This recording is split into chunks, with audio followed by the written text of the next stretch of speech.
My works are the issue of pure and simple experience, who is the one true mistress. These rules are sufficient to enable you to know the true from the false." Close quote. These are the words of Leonardo da Vinci from his book on painting.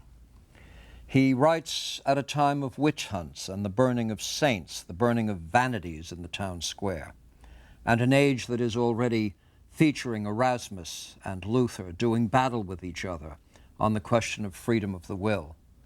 Reformation, counter-reformation, upheaval, feverishly unfolding. And here is Leonardo proclaiming, "My works are the issue of pure and simple experience, who is the one true mistress." When we move to the age of the Enlightenment, the 18th century, we read, as if the same author were writing, quote, "Let us console ourselves for not knowing the possible connections between a spider and the rings of Saturn, and continue to examine what is within our reach." This is the voice of Voltaire. Now, Leonardo and Voltaire have much in common, though much, of course, divides them. Both are satisfied that the light of experience casts sufficient illumination for us to understand the nature of our difficulties and to find a way out of the labyrinth. If Theseus needed a golden string, we need the light of experience, which is provided chiefly by an unprejudiced study of nature. Voltaire, it should be noted, had the preceding age of Newton offered as a vindication of his entire perspective. Voltaire traveled to London. He wrote a series of letters on the English people, with whom the French did not compare favorably, by the way, especially in his reflections on Newton and his comparisons of the Newtonian and Cartesian systems. Voltaire did much to chide French thought into new ways of thinking. In letter 14, he says this, "The famous Newton, this destroyer of the Cartesian system, died in March 1727. His countrymen honored him in his lifetime and interred him as though he had been a king who had made his people happy. It was his peculiar felicity not only to be born in a country of liberty, but in an age when all scholastic impertinences were banished from the world. Reason alone was cultivated, and mankind could only be his pupil, not his enemy." Close quote. It is such passages that cause many to question whether the Enlightenment philosophes who graced the salons of Paris were mere polemicists, influential in politics, but rather light in the subtler realms of thought. More harshly, is there any reason to pay close attention to what they had to say within the context of serious philosophical inquiry? After all, how many philosophy journal articles are written now on the musings of Diderot, Holbach, Helvetius, Condorcet, Voltaire, La Mettrie, and scores of others? Now, one answer to the question is by way of considering the mission of philosophy itself. If philosophy has some purpose in human life, presumably it should be to help us figure out problems of an essentially civic, social, political, moral, and intellectual nature. It can't be an activity intended chiefly for its own few professional practitioners. Recall that Socrates did not publish his ideas in journals, nor did he develop an arcane specialist language. If he had, there's a good chance he would have lived longer. If nothing else, the so-called salon philosophes invited the intelligent parts of the world into the long debate. They did not reserve philosophy to the philosophers, but understood that the philosophical mind is essentially the human mind when it takes itself seriously. They understood further that once invited into the long debate, the ordinary citizen would be able to weigh the competing claims of crown and cross, of rabble and prince, and decide for themselves, with a mind now fortified by philosophical discipline and objective information about the world and its various inhabitants. So I would say that the positive side of the productions of the philosophe was one of opening up into the public discourse issues that long existed primarily at the level of abstract philosophy. You might want to think of it as the democratizing of philosophy. Of course, for everything the gods give us, they take two things back, and for every blessing there does seem to be a pair of curses. Clearly, when the philosophical enterprise goes public, shortcuts are inevitable, and ample room is then created for an unwholesome mixture of acute analysis and rhetorical manipulation. To be accessible to an ever larger assembly, it's necessary to adopt or to possess a style that is attractive, a tone that is appealing, and a message that arrests attention. These are not inevitably the ingredients of great ideas in philosophy, or even good counsel. Sharply put, many of the philosophical musings of an 18th century salon dropped to the level of rank propaganda, so utterly populist as to leave all of philosophy's refinements behind. But the Philosophes, as often they tell us themselves, weren't really out to prosecute the agenda of academic philosophy. They were out to change the world. Now, to change the world is to change minds, for the only alternative to that is tyrannical oppression. It's when the ordinary person has become convinced and converted that the grip of the past, the weight of habit, can be removed. Sometimes conversion is achieved by holding up prevailing authority to ridicule, and in this the Enlightenment savants were expert. Often the exposure of ignorance and the remedy of instruction set one on a new course, a new way of thinking about authority itself. This aspect of the Enlightenment project is most apparent in the publication of Diderot's Encyclopédie. The project of the encyclopedia was, in and of itself, the utter secularization of knowledge. Obeisance is not paid to any dogmatic teaching or any religious sect. Rather, the authority of experience, of science, of common sense is arrayed against more traditional modes of authority. Indeed, it is the traditional modes of authority that the Philosophes singularly and collectively are challenging. Edited jointly by Diderot and D'Alembert, it was published over a period of 2 decades, beginning in 1751. Its full title is Encyclopedia, or Systematic Dictionary of the Sciences, Arts, and Crafts. The 17 volumes of text and 11 volumes of plates featured contributions from 140 experts, including some of the greatest minds of the age. To mention just a few, Diderot, Voltaire, Montesquieu, Rousseau, D'Alembert, Holbach. With 72,000 articles, it left the world of learning entirely open to the reading public and served as perhaps the greatest contribution to public education since the time of Charlemagne. The outline of this massive project was given in the form of a tree of human knowledge developed by Diderot and D'Alembert and published in the encyclopedia. It includes everything from working with slate to our knowledge of God. Voltaire was a powerful influence on what would become this age of enlightenment. His dates are 1694 to 1778. And as with Descartes, he had been educated by the Jesuits. Now, there's a separate story here that I don't have time to get into, but here's another product of Jesuit instruction.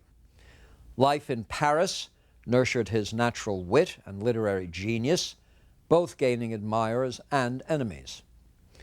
At 23, he is found serving nearly a year in the Bastille for derisive criticism of the government. Big surprise since it's Voltaire. This was to be a harbinger, for within a decade he would be exiled in England for offending the Chevalier de Rohan. He's declared himself to be not merely an Anglophile, but perhaps an Anglomaniac. He is very much taken by England and English ways. The years of exile were 1726 to 1729. They made him not merely an Anglophile, but indeed something of an Anglo-maniacal admirer. His letters on the English people are unrestrained in admiration and praise for English people and English practices. The praise has as its specific target of abuse the practices and perspectives of his own native France, the preposterous nature of French institutions, at least as he sees them, and what they set out to establish, compared with what Voltaire takes to be the entirely liberated and liberating perspective of the English people. In letter 24, he contrasts fellowship in the Royal Society with membership in the French Academy, the former based on merit, the latter based largely on who you know and what kind of influence peddling you've done. The published memoirs of the French Academy offer pages of praise for its members. By whom? Well, by other members. Praise for the king, praise for the famous. Meanwhile, the proceedings of the Royal Society contribute to the store of useful knowledge. Well, Voltaire has a splendid model for this mode of casual criticism.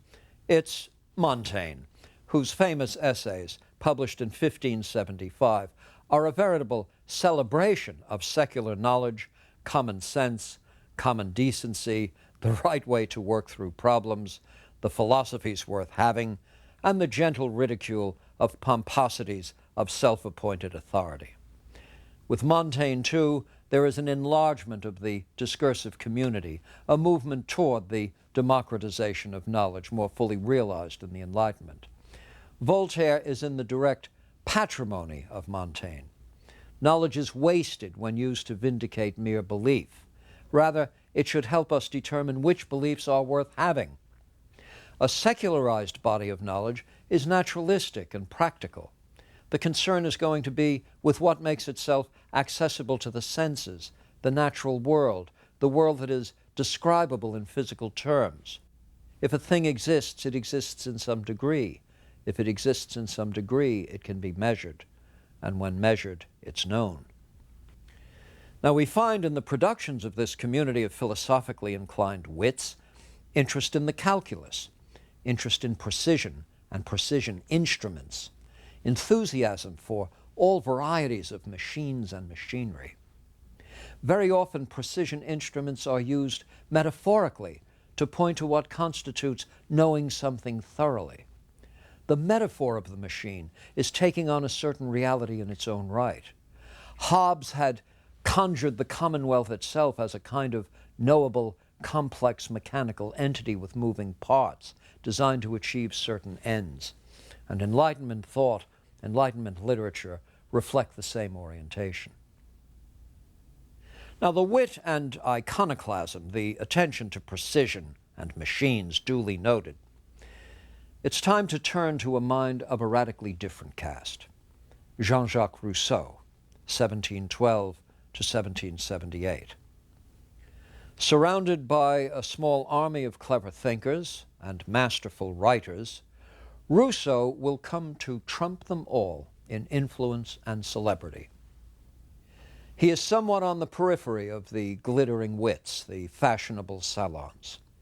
We come to see Rousseau as a tortured person, misunderstood, and toward the end of his life, patently paranoid. If there is a musical metaphor that captures the Enlightenment, Rousseau might be cast as the counterpoint within a larger harmonic context. Against the attention to science and technology, Rousseau looks to nature in the raw, unanalyzed, spared the resolutive, compositive methods of the tinkering classes. Against the vaunted rationalism of the Enlightenment, its contempt for superstition, its reverence for high civilization, Rousseau draws attention to the inauthentic lives constrained and corrupted by civilization. He is the harbinger of that romantic rebellion, but bearing the same tools of high culture and literary astuteness that are the mark of Enlightenment thought. In his Émile, Rousseau takes the position that civilization works to the disadvantage of what is most authentic about us, that the very processes of civilizing someone is to strip him of certain natural tendencies and natural sentiments. It hardens and renders indifferent its beneficiaries, who forfeit an independence of mind and spirit. If this is inconsistent with the judgment of a Diderot or a D'Alembert, it is utterly compatible with their revolutionary objectives. The education Rousseau will provide for Emile is as much against traditional authority as anything found in the writing of Voltaire or Condorcet. Rousseau launches his best-selling Du Contrat Social, The Social Contract, published in 1762, with one of the most summoning lines in all of political philosophy. Quote, "Man is born free, and everywhere he is in chains. One thinks oneself the master of others, and still remains a greater slave than they. How did this come about?" Close quote. Man, born free, and everywhere in chains. Well, in what kind of chains? Rousseau was not in chains, the English people were not in chains, nor were the French. It is the chained mind, the mind tied to orthodoxies that render it incapable of its own natural functions. So we find in Rousseau, too, a particular form of naturalism, a concession to nature as the last word, a suspicion, a skepticism toward merely human contrivances, merely habitual modes of conduct. Momentous prose moves thought in one way, polemical prose in another way, but often not always in an opposite way. Rousseau appeals to readers in the language of justice and rights, noble sentiments, authenticity. There is, however, another level of appeal available to one who is convinced that prevailing beliefs are grossly in error. It is the journalistic level, the late-breaking news or major stories that seem to have been neglected. Well, I turn now to Julien Offray de la Mettrie, the author of L'Homme Machine, Man, a Machine, published in 1748. We've heard Rousseau's affecting lines at the beginning of his Social Contract. Here's the way La Mettrie begins his treatise. Try this now. Wait for it. Quote, "It is not enough for a wise man to study nature and truth. He should dare state truth for the benefit of the few who are willing and able to think. As for the rest, who, as voluntarily slaves of prejudice, they can do no more than attain truth than a frog can fly." Close quote. So that's another level at which the crowd might be appealed to. La Mettrie had written one book that got him in trouble with the authorities because he was a young physician, and young physicians were only supposed to write treatises on the accomplishments of older physicians. Having been reprimanded for his brashness in this regard, La Mettrie then undertook to publish Man, a Machine, and the scandal surrounding the appearance of that work was sufficiently intense to find its author running off to the protective custody of a Prussia now overruled and ruled by the tolerant tyrant Frederick, the friend of Voltaire. Well, La Mettrie has enjoyed a very appreciative press in the last 10 or 15 years as the brain sciences vie for funds and popular allegiance. It's praise that must come from those who either never read that book or assume that the people who were listening to their praise of La Mettrie would never get around to reading it themselves. It is, in fact, a thin polemic. How shall I capture it for you? This passage is especially representative. Quote, "The human body is a machine which winds its own springs. It is the living image of perpetual motion." Close quote. Elsewhere he writes, quote, "Man is so complicated a machine that it is impossible to get a clear idea of the machine beforehand, and hence impossible to define it." Close quote. At one point he notes that motility is inherent in biological systems. You don't have to presuppose the existence of some spiritual source of motivation or movement. You don't need something external to the forces of nature to account for significant movement. It's sort of built into the thing. And what's the proof of this? Well, he gets the proof from a military officer who notes that over the evening fire, if you take the heart out of a chicken and throw it in boiling water, it jumps up. Now, this is not what we would refer to as a successful employment of the methods of Bacon and Newton. What Man, a Machine is, I say, is a polemic. It's a polemic that includes this intentionally insolent passage. Quote, "Since all of the faculties of the soul depend as they do on the proper organization of the body, and more specifically of the brain, the soul is surely an enlightened machine." Close quote. Now that's an attention getter.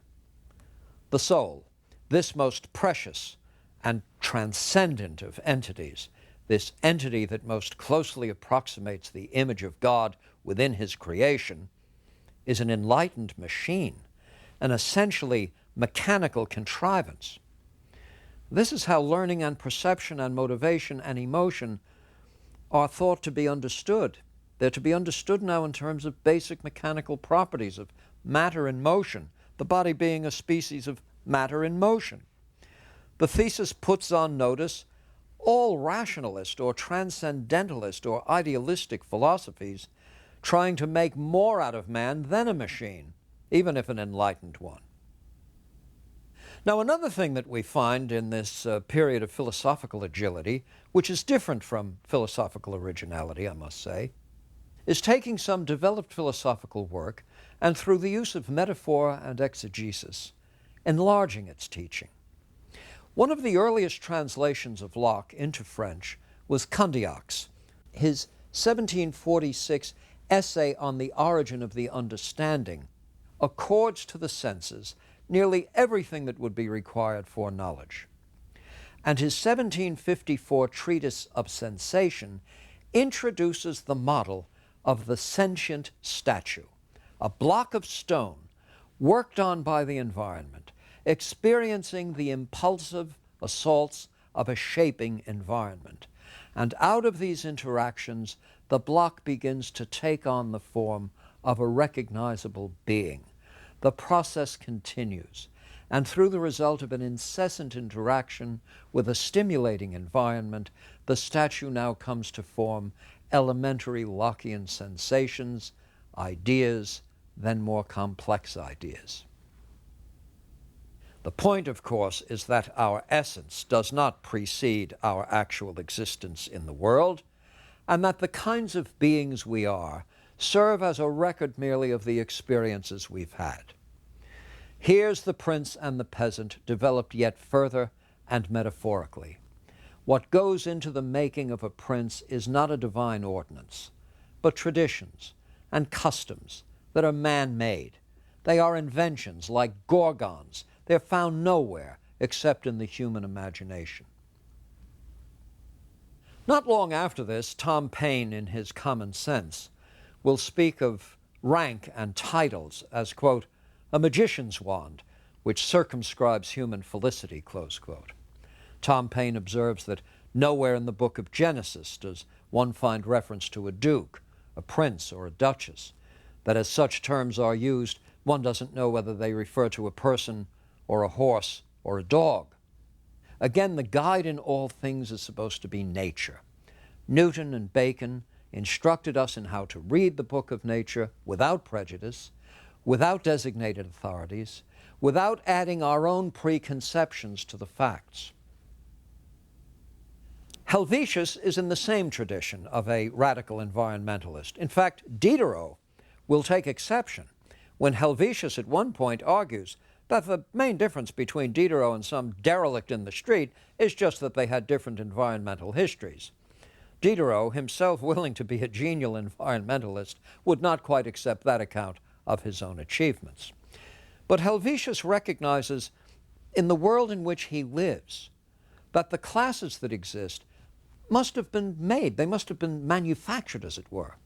For it's quite obvious that political forces are needed to preserve them. How deliberately do the engines of society and politics and government preserve the status quo? If that much energy is needed to keep this sort of social organization in place, there must be something horrifically unnatural about it. That is, if that much work has to be done to preserve it, it must be because it's opposing natural forces. Now, it is to Condorcet, 1743 to 1794, that I turn toward the conclusion of this lecture on the Enlightenment, for to my mind, Condorcet represents what is most defining in this age of enlightenment, and indeed, also more subtly, the limitations that will become ever clearer. Again, a Jesuit education is behind him. Condorcet established his originality in mathematics very early on, publishing a treatise on integral calculus in 1765. 4 years later, he's elected to the Académie des Sciences, rising to the prestigious office of Secretary of the Academy in 1777. A master of the emerging field of probability theory, Condorcet may be accorded a place among those who have actually developed what is called decision theory. His 1785 treatise on the subject of majority decisions is still instructive, by the way. Condorcet supported the revolution. He served as a member of the Assembly. He even drafted a plan of education for the coming French Republic. Though a son of the Revolution, he was committed to the more moderate Girondist faction, arguing against the killing of the king and other extreme measures of the Jacobins. And this, needless to say, landed him in prison, courtesy of Robespierre. At this point, Condorcet, seeing the grim handwriting on the wall, went into hiding. The year was 1793, during which time he composed his, quote, sketch for an historical picture of the progress of the human mind, close quote. But 1794 finds him discovered, arrested again and imprisoned, and then dead in his cell within 2 days. Condorcet was the hopeful philosopher who nonetheless would find himself hiding out in the last months of his life in the very France whose democratic and republican principles he had done so much to install and defend.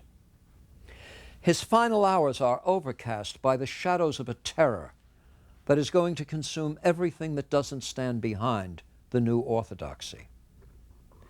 What is so poignant in Condorcet is that in this state of hiding, where you would think he would be so bitter, so melancholy, so pessimistic toward an age that had thus turned on him, we find him writing something hopeful, progressive, optimistic.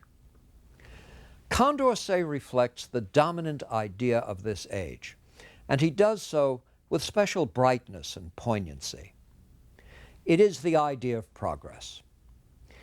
In its Enlightenment form, it's more analytical and scientific, more political and self-conscious than earlier Renaissance versions.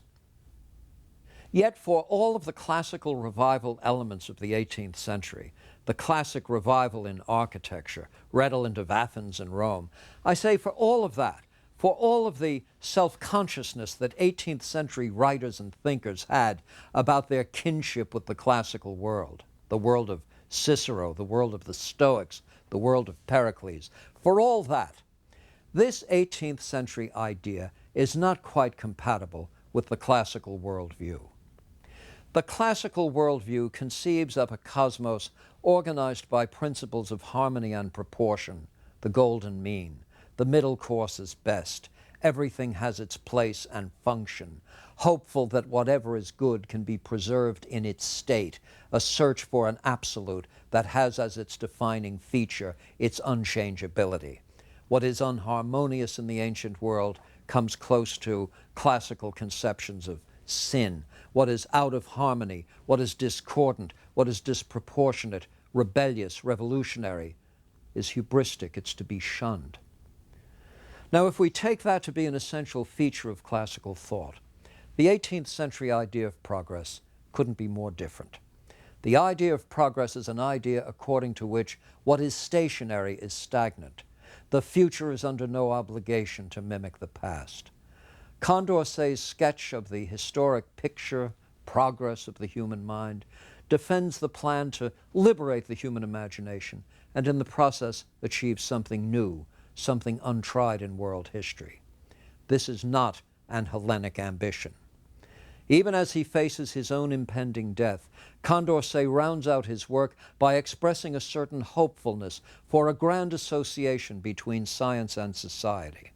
He would hope, he says, that this, quote, would meet no obstacles, and it would assure among all the sciences and all the arts, directed by their principles, an equilibrium of knowledge, industry, and reason necessary for the progress and happiness of the human race. I recall Kenneth Clark, that old and memorable figure in the series called Civilization, saying that he wasn't quite prepared to define civilization, but he knew it when he saw it. And in Condorcet, one sees it.